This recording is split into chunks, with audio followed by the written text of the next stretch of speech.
Now before we even worry about pulling this out of the box and everything, I'm going to take a quick breather because I'm sweating and tired and just all out of breath. But the next thing, we're going to clean that off. You can take a putty knife here and clean off this, because chances are this old seal might be silicone down, or this happened to be some sort of paper gasket and then it got stuck there because it got wet and stuff. You got to clean all that off. Take a razor blade and kind of clean that, and we want this all nice and clean. Okay, do a good job now.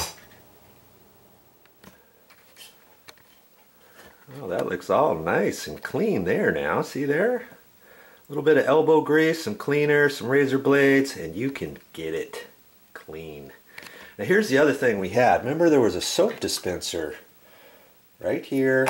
So I loosen up the bottle from underneath, and we're going to get this out of the way. We've got to decide what to do with this, because as you will remember, I don't know if you remember or not, but here we're getting ready to get into the next phase of the project, and that's to get ready and install this new faucet. And see, the faucet's going to come out of this middle one, and then it came with a nice little soap dispenser. What do you think about that?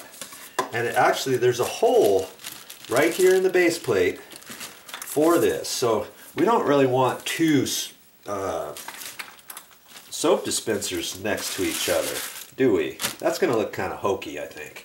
So we're going to end up disconnecting this one, so I have to get under there and undo the nut there and pull that out, clean that off, and see what to do next, because now there's going to be a hole there. So see, this sink is set up with 4 holes. Actually, we got 6 holes. There's another one for an air gap right here. And then they actually, look at that, they actually drilled another hole here. This is for a water softener that they don't have installed right now. They got to get a filter and redo that. So I mean, most sinks don't come with this many holes, but you know, if you're ordering a sink, they can drill as many holes as you want. Okay, so let's get to the next step, and then we've got to decide what to do with this hole. Okay, we're ready to take a look at that. See, we've got that off of there nice. Got that all nicely cleaned, all ready to go. See, wow, they had to drill that hole on the field out here at the job site. That must have been hard, because this is a cast iron sink.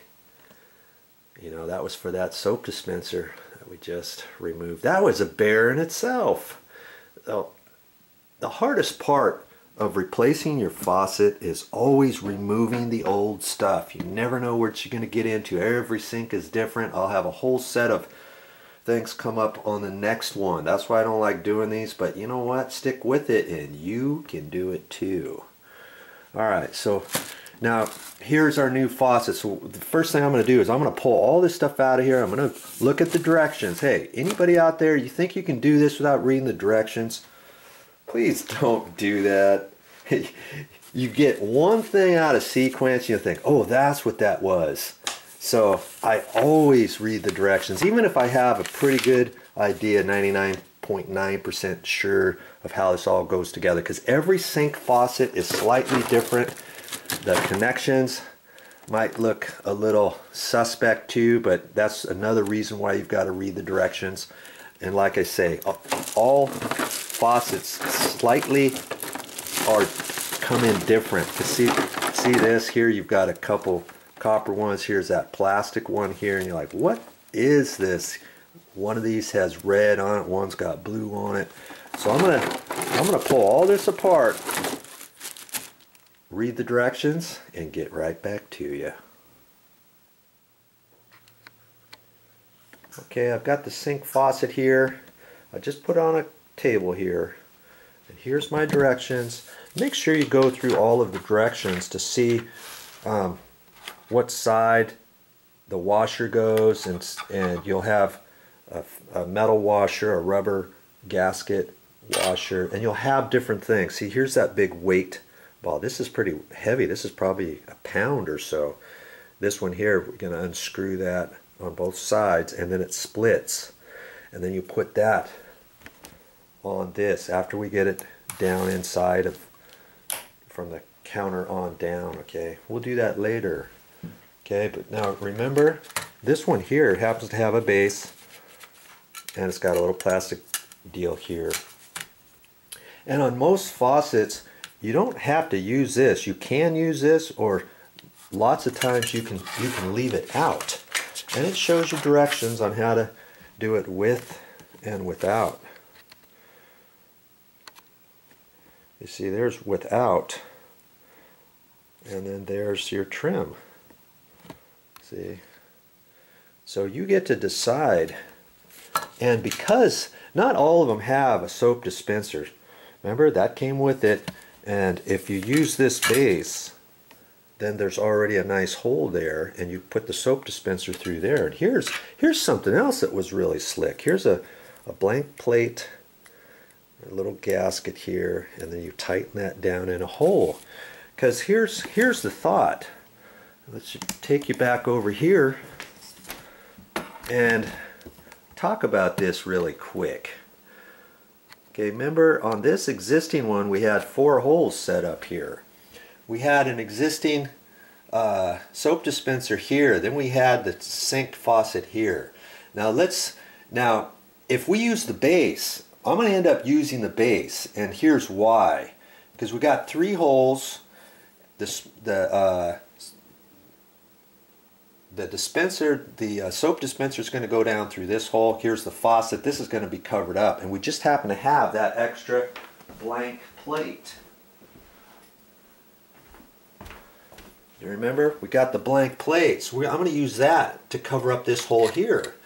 Now, most sinks don't have that. So here, let's just imagine now that we don't have that hole. Okay, usually you got a 3 holes sink faucet.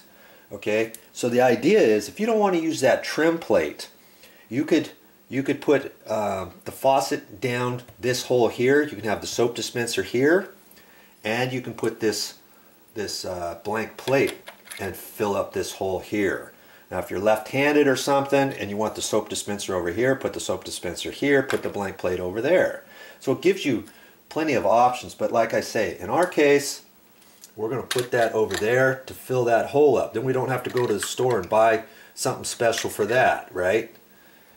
Because see, if we didn't use the trim at all, we'd have to put a plate here, the faucet here, the soap dispenser here, and another blank plate over there. You know, or vice versa. You can set it up any way you want. Usually they put the faucet right in the middle, but you don't have to. You could put it over here on the right if you wanted, and then the soap dispenser. It's however you want to set it up, okay? So that's a good thing. They gave us that, and I'm going to use that for that hole there.